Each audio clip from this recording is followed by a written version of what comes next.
This episode of Rookie Hunter is brought to you by the Wild Sheep Foundation. Sheep Show is coming up soon, January 18th to 20th in Reno, Nevada. Get your tickets now before they sell out. Join the Less Than One Club and become a member of the Wild Sheep Foundation by going to wildsheepfoundation.org.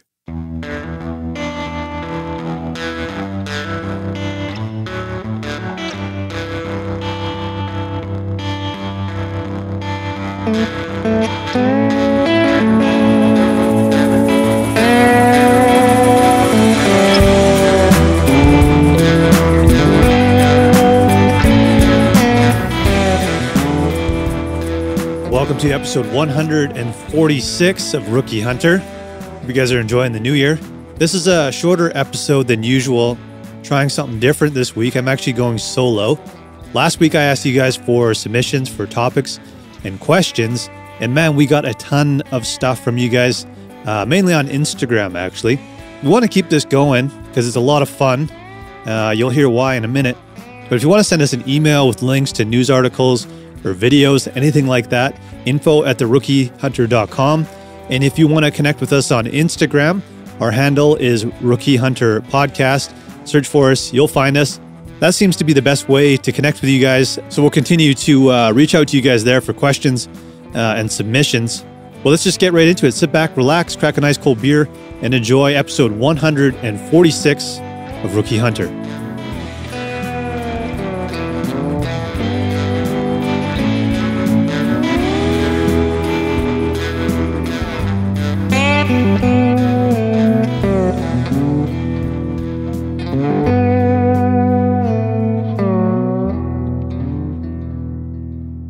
All right. Well, when we relaunched Rookie Hunter, I wanted to use this platform as a way to educate myself. And that's something that I missed when I stepped away from doing this. I felt like I knew a lot about what was going on while we were doing the show in previous years. And as you know, Rookie Hunter, as a name, has stuck because we always want to be learning, if it's new skills, if it's new knowledge. We want this to be a continual learning process for as long as we're alive, basically. So even though we've been successful over the years and we've done some amazing hunts, we always want to be rookies. And we're going to continue with that theme. And so finally, I'm kind of finding some time here as we get settled into doing the show again to educate myself. And I've reached out to you guys to send in topics. And the reason why I've asked for that is because by reaching out to you guys, it's a really cool opportunity to be given things that I might not know anything about, or it could be a topic that I've found interesting, but just haven't found the time to dive into. Some of you guys remember I did a show called Faces of Wildlife. I learned so much from doing that, and I got to talk to biologists and all kinds of crazy people. And all of that information I picked up along the way is still embedded into my mind. And a lot of those topics for that show were sort of fed to me by people like Jesse Zeman. He was a huge help in lining me up with certain folks. And so anyways, this has been a lot of fun for me to sort of get back into researching topics, especially things that are happening in British Columbia. But I'm also open to learning things that are happening in other countries because I feel like we can learn from them. If it's good things that are happening in other countries or bad things, we can apply all of those things to our own backyard. And it doesn't matter if you guys are in British Columbia or not. Again, the things that I'm covering here will apply to you in some way or another. So anyways, we put out a call for questions and topics, and we got some really great stuff. So T Steel 72, what he suggested was the topic of Raincoast purchasing hunting rights in the Great Bear Rainforest. So a lot of you in British Columbia are probably familiar with the Great Bear Rainforest. People outside of British Columbia are probably familiar with it too. It's a very famous region of our province for a lot of different reasons. So I typed in Great Bear Rainforest and I was taken to the BC government website, and here's their description of it. The Great Bear Rainforest is a global treasure that covers 6.4 million hectares of British Columbia's north and central coast, equivalent in size to Ireland. All British Columbians have a stake in protecting it. The historic agreement that secures the future of the Great Bear Rainforest means more old and second-growth forests will be protected, while still ensuring opportunities for economic development and jobs for local First Nations. So it's an amazing place, and I'm very, very glad that it exists. Now, for those of you that don't know what Raincoast is, I went to their website. They are known as Raincoast Conservation Foundation, and their tag is investigate, inform, inspire. Again, taken right from their website, the description they have there is Raincoast is a team of scientists and conservationists empowered by our research to safeguard the land, waters, and wildlife of coastal British Columbia. We investigate to understand coastal species and processes. We inform by bringing science to decision makers and communities. We inspire action to protect wildlife and wildlife habitats. So on paper, that sounds pretty damn good. And I would like to think that hunters, us being conservationists, would probably have a lot of common ground with an organization like Raincoast. And I'm going to try and stay positive. I don't want to trash anybody. I'm hoping that the best way forward is to build bridges between these types of organizations and with the hunting community. Because again, I think we agree on more than we disagree. So a little more from Raincoast's website. I clicked on the Great Bear Rainforest tab, and it's a Southern Great Bear Rainforest tenure. Sitting on the coast of British Columbia, Canada, the Southern Great Bear tenure covers 18,239 square kilometers, more than a quarter of the Great Bear Rainforest. Purchasing this tenure protects dozens of species from being commercially trophy hunted because it gives us the exclusive rights to commercially guide trophy hunters. We buy the rights to guide the people to shoot wildlife, and our clients choose not to shoot the wildlife. So pretty clear that they're not using these hunting tenures for hunting.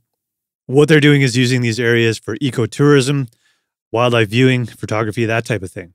So they have raised $1.92 million over 2 years to buy the hunting rights that cover roughly a quarter, over 18,000 square kilometers of the Great Bear Rainforest, as you just heard, on the province's north and central coast. They are, from what I understand, a registered charity in both the US and Canada and are able to accept donations from all over the world. So I struggle with this, knowing that people who are donating are probably not well educated on where their money is going, how it is being used, or how it affects the local people, such as us as BC residents. The latest purchase makes Raincoast the largest hunting tenure holder in British Columbia, covering more than 56,000 square kilometers. That is a shitload of land. By purchasing these hunting tenures, they essentially hold the keys to guided hunts in the Great Bear Rainforest. Technically, they are required to hunt in their territories in order to maintain them. In the territories they have acquired, their harvest rates are zero, even though they claim to be hunting them. Their goal is simply to put an end to what they call trophy hunting of predator species such as bears, wolves, and cougars in the Great Bear Rainforest. As we all know, the hunting of grizzly bears in BC is no longer possible. From what I've read, BC residents are still able to hunt in the Great Bear Rainforest, but Raincoast's purchase of hunting tenures means that guided hunting for non-residents is no longer possible within the 18,000 square kilometers they have purchased. I am curious how Raincoast was able to purchase the hunting rights to these regions. Did they buy them directly from an outfitter at a price they couldn't resist? Were the outfitters outbid by Raincoast, or were the tenures left unclaimed for some reason and Raincoast simply grabbed them because no one wanted them? I'd assume that some of these regions are extremely rugged and would be difficult to hunt, but I honestly have no idea how they were able to acquire so much territory. I know some of you guys might know the answer, and I would love it if you could educate me more. It's a pretty complicated scenario, and I'm going to continue educating myself, but the thing that bothers me the most is that they are buying these tenures without the intent to use them for hunting. The government obviously knows Raincoast's intent. It's out there in the wide open, but using these tenures for what they're intended for should be enforced, in my opinion. Raincoast is promoting ecotourism, which is fine by me. I've contributed to ecotourism myself, and by doing so, got to see polar bears in the wild in Churchill, Manitoba. It was an incredible experience. I learned a ton about the species, and I'll forever cherish the memory of seeing such an incredible animal. Point being, I don't see why that hunting and ecotourism can't coexist. In the end, we as hunters are conservationists, and Raincoast is a conservation organization. We want the exact same thing. The Great Bear Rainforest is massive, and I'm very grateful that it is protected from logging or any other type of industry that would destroy such a sensitive ecosystem. But as we all know, when done right, hunting can and does help with wildlife management. One thing I noticed while researching was that the word trophy hunting was used over and over and over again. I've touched on this before, and I know some of you will disagree, but I think it's time that we retired the word from our vocabulary. By doing so, I think we would remove a great deal of ammo from the anti-hunting community and remove the perception from the general public that hunters are only out there to put a head on their wall. That's the imagery that is associated with the phrase trophy hunting. It's very clear from everything that I read today that that's what they're using against us. To add to that, most people who don't hunt also don't understand that all of the edible portions of both bears and cougars must be removed from the animal. People are also under the impression that both of these species cannot be consumed. As someone who has eaten both and very much enjoyed both, this is something I like to educate people about as often as I can. They're often very surprised to learn this and become very curious to learn more about it. The more we talk about it with friends and family, the more we'll do to improve the perception of hunting. It's all about educating people in a non-confrontational way. In the case of predators, such as wolves, we are given another opportunity to educate. If we look at what's happening in the province with caribou and wolves, without proper management, caribou will continue to disappear from the landscape. So it becomes a simple question to someone who is against hunting predators. By not managing wolves, are you okay with the possible extinction of caribou? My guess is that after some time to ponder this, most people would agree that lessening the number of wolves to preserve caribou would be worth it, even though it's not easy to swallow.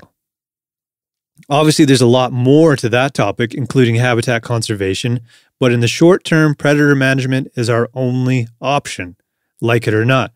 How shitty would it be if the animal that is stamped into every Canadian quarter became extinct because we failed to take action? Anyway, that is what I know from the time I had to look into this, but I want to hear from you guys. So write into us, info@therookiehunter.com, and let us know what you think about Raincoast and the Great Bear Rainforest. Looking forward to discussing this topic more with you guys. So we got some questions too. Actually, a lot of them. And Instagram seems to be the best place to do this. So we'll continue to do it there. But I'm going to answer a couple of them. One from Kerwin3030, freezer organization tips. And this is a really good question because I'm sure all of us suffer from the problem of trying to find shit in the freezer. So I think starting from the beginning, when you're processing all of your game, I think it's really important that you label everything very, very well. So important details like the year it was harvested, the species, and the cut of meat would all be useful things to add. For me, at the moment, I've got a pretty small freezer, but I do have a variety of things in there. I still have a bit of deer, and those things are all labeled as such. I've got ground moose meat. I've got moose backstrap, and I actually still, believe it or not, still have some mountain goat left from our trip way back in whenever the hell that was.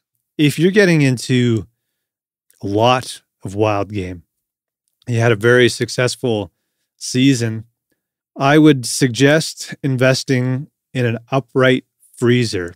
And I think Costco is actually a good place to find these for a somewhat reasonable price. And the nice thing with the upright versus a chest freezer is you're not just digging around trying to find shit. You can stack everything really nice. And I mean, you need to organize it in a way that makes sense to you.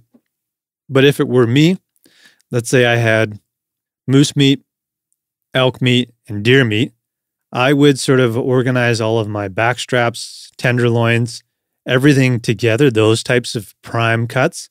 And I would have all of those similar cuts on one shelf. You could even get some bins or trays to help you organize things even more if there's room for it. Then I would probably have all of like my ground meat. Then you can do roasts and steaks and all that kind of stuff. But I would definitely sort of organize things by cut. And the thing is, I mean, once you get it all set up nice the way you like it, you got to keep it that way and keep it organized. But yeah, man, I think upright freezers are the way to go. And when it comes time for me, and Kelly and I were actually talking about investing in one together. He's got a big place and room for it. Well, I'm assuming he does. His wife might disagree, but that's what we're going to do is get a nice upright freezer. It'll be super easy for us to go in there and just get what we need and easy to see it. So hope that helps. This is a really great question because I was actually thinking about this yesterday. It just sort of popped into my mind. This is from CMW Hunt. Which species in BC has made the best meals so far? So the moose so far has been fantastic. I've had really good mule deer. The first deer that I ever harvested was a white-tailed doe. And good Lord, that was some of the best meat I've ever had. But honestly, the one that stands out the most to me and the one that got the most feedback when I would cook it for like family and friends was elk meat. And that was from our hunt in the Kootenays many years ago. That's the elk that Garrett harvested. It was Kelly and my brother-in-law Kevin that were all on that hunt. By far, some of the most incredible meat I've ever had and the most memorable, I would say. So with meat, obviously there's so many factors in it, but I mean, the interesting thing, that was like an old ruddy bull that fucking stank and you wouldn't expect it to be good meat, but goddamn, that stuff was absolutely incredible. This is another really good question and something I've been considering a lot after this past season. This question comes from Aaron Burgoyne. I probably just butchered your name. Sorry, brother. He wants to know, do you like deer hunting in the same area year after year or prefer to learn new areas regularly around BC? So I think I touched on this a little bit in our first episode back together. And I was saying how, one of my favorite spots has really changed a lot over the years, and especially after taking a bit of a hiatus from hunting for a while there, coming back to some of my favorite spots. They're just very, very different and a lot less animals in there than I used to see. And there's a lot of contributing factors to that. Some of it is just growth of the forest. Things are getting thicker, which, isn't necessarily ideal habitat for mule deer. They like some of that wide open stuff, especially around where we are. So that's certainly part of it. We've also had a lot of fire activity in the valley here. We've even had some very intense winters, dry summers, lack of food, lack of water. So animals are naturally going to move around. So I don't think you can ever really rely on hunting the same spot over and over and over again. And I don't think you would necessarily want to put that much pressure on the same spot. So what I'm getting at here is I think it's good to be searching for new areas. And I mean, I'm a little bit stubborn. I like hunting what I know and what I'm familiar with. I get really close to areas, like sort of emotionally. I get attached to them. And I just love going back to them and observing them and seeing them. And so it's hard for me to leave those behind and then go and search for something new. But I also love exploring new stuff. And when you're exploring new terrain, you're going to be pushed to learn different tactics, to observe animals that behave differently because they're in a different setting. They could be higher or lower in elevation. They could have different food sources, different pressures from predators, that type of thing. So by switching things up, I think you're just going to become a better hunter. You're going to have more areas to sort of pull out of your back pocket from year to year to year. So as things change in one spot, you know that you can move to another one. And just getting out there in the preseason to scout and see what's going on is also super important. But as much as I'm hesitant to go to new areas, I think it's super important. And I would encourage you to definitely do the same. The other thing to think about too is travel. Some of the areas that I like, they're just convenient. They're, within an hour or so, I can be there at the trailhead. Anything beyond that starts to eat up a lot of your time. And for me, I'm kind of lucky because I can escape in the morning and get out there, get in a quick hunt, and then get back to work after that because I kind of make my own hours when I can anyways. So lots of things to think about. That's a really great question, but I think it's great to get out there and explore new areas. So yeah, great question. Going to do one more that actually ties in really well with that one. This one comes from Angus LeBurk on Instagram. Is there no way to hunt timber in BC like in other areas because it's too damn dense? That's a good question, man. And I don't know what part of the province you're in, but BC is so diverse. There's got to be areas of timber that you can hunt. I'm not going to spot burn here, but Kelly and I actually got into some cool timber this year, and I really enjoyed it, man. It was super difficult because the range at which you can see is very short. The amount of noise you can make is very minimal because you're just going to blow deer out of there. But we got into some really, really cool timber that had a ton of deer sign. So that's another spot that I want to return to. I want to learn how to hunt timber better. But this timber that we were in was sort of on the edge of a cut. There's actually a number of spots like this in this particular area. And there's always going to be parts of it that are too dense to work in, but in my experience, there's always going to be spots that open up. And if there's a lot of sign, that might be a good place to sit down and relax for a bit. And if there's any opportunity to get up higher where you can see down, there's always going to be some sort of like alley laneways that you can get good visual depth, I guess is what I'm trying to say. You can see for longer distances, makes it hard to get a clear shot. But I honestly think that's where the monsters are hiding, because it's easier for them to disguise themselves and get away from predators. So yeah, man, definitely there is. You just got to keep doing some exploring. Depending on where you are, that might mean some travel, but it's definitely possible, and I highly recommend doing it. So that's going to be it for this one. I hope you guys enjoyed it. I just want to say that when I'm researching these topics, there's a good chance that I may have overlooked something that would never be intentional. It's just what I was able to find in the amount of time that I was able to research it. And so if you guys need to correct me on anything, please do. I'm not going to be offended. Like I said, I'm here to learn, and I'm open to absolutely any feedback you have, and I would be glad to share it on the next episode. I'd love to keep these dialogues going because these stories are going to continue to evolve. And there's a whole bunch more great topics that you guys sent in, and I'm going to continue to put some of these together and do the research. I really, really, really want more listener engagement.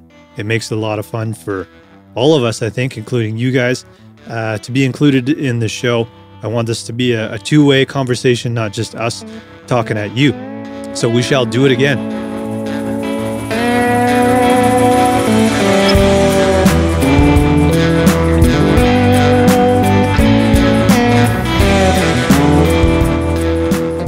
There you go, episode 146. One quick note I want to make here before we go.